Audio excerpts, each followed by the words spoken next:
The Donbas conflict should not become frozen, and it is necessary to invest efforts for it. Jussi Niinistö, the Minister of Defense of Finland, claimed this at Vancouver at the meeting with Stepan Poltorak, Ukrainian Defense Minister, at the UN Conference on Peacekeeping Issues, as the press service of the Ukrainian Defense Ministry reported.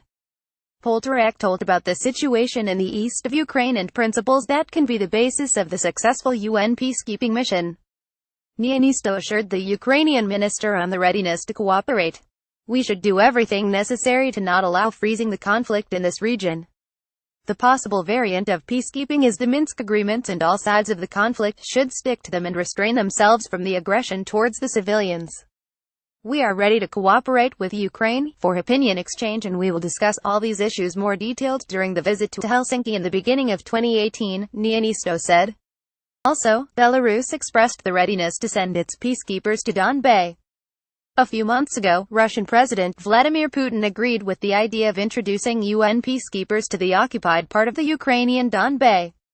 Kiev, its Western allies on the one hand, and Moscow, which does not recognize itself as a party to the conflict in Donbas, on the other, have different positions regarding the mandate of such UN mission. Russia proposes to deploy peacekeepers on the line of delimitation, while Ukraine and its partners insist that peacekeepers must be deployed throughout the occupied territory, including the uncontrolled by Ukraine part of the border with Russia.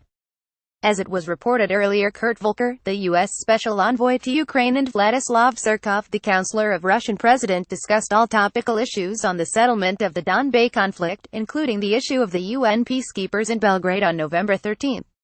Dmitry Peskov, the spokesperson of Russian President, reported this. Earlier, Surkov claimed in the result of the meeting with Volker that the U.S. proposed addendum to the Russian draft resolution on the UN mission in Donbas. Particularly, the American side offered to add 29 points to the draft resolution, but Russia accepted only 3 of them. If you find an error, highlight the desired text and press Ctrl Enter to tell about it.